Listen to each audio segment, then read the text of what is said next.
पता भी नहीं है कि वोट है। आपको पता कैसे होगा? चोर बाजारी जो बंद हो गई, कंबल बांटने वाले जो मर गए, जेल की हवा खा रहे हैं ना वो, आपको फिर कैसे पता होगा?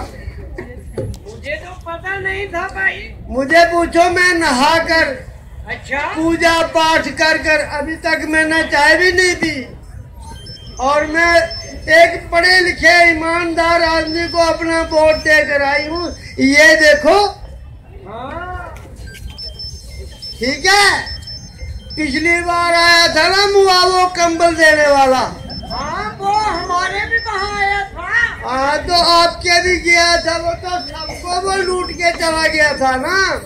इस बार हवालात की चक्कर लगा रहा है, वो हवालात में हवा खा रहा है। अच्छा, भारत सरकार की इलेक्शन कमिश्नर साहब ने ना, इलेक्शन कमीशन ऑफ इंडिया, उन्होंने ना, हाँ, सब चोरों की नाक में दम कर रखा है। अच्छा, हाँ जी, आई बात समझ में? समझ में आ गई जी।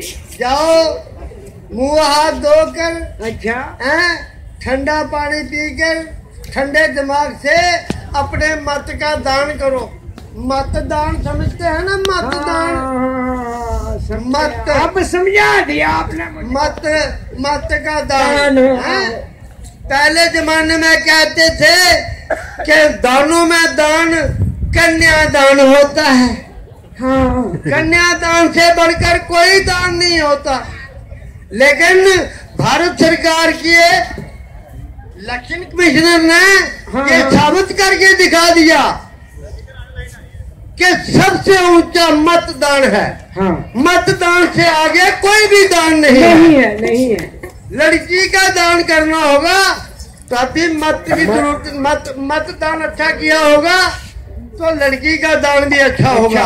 अगर मतदान ही गलत कर दिया होगा तो सारी व्यवस्था खराब हो जाएगी। बिल्कुल बिल्कुल। इसीलिए उठिए, हाथ मुंह धोकर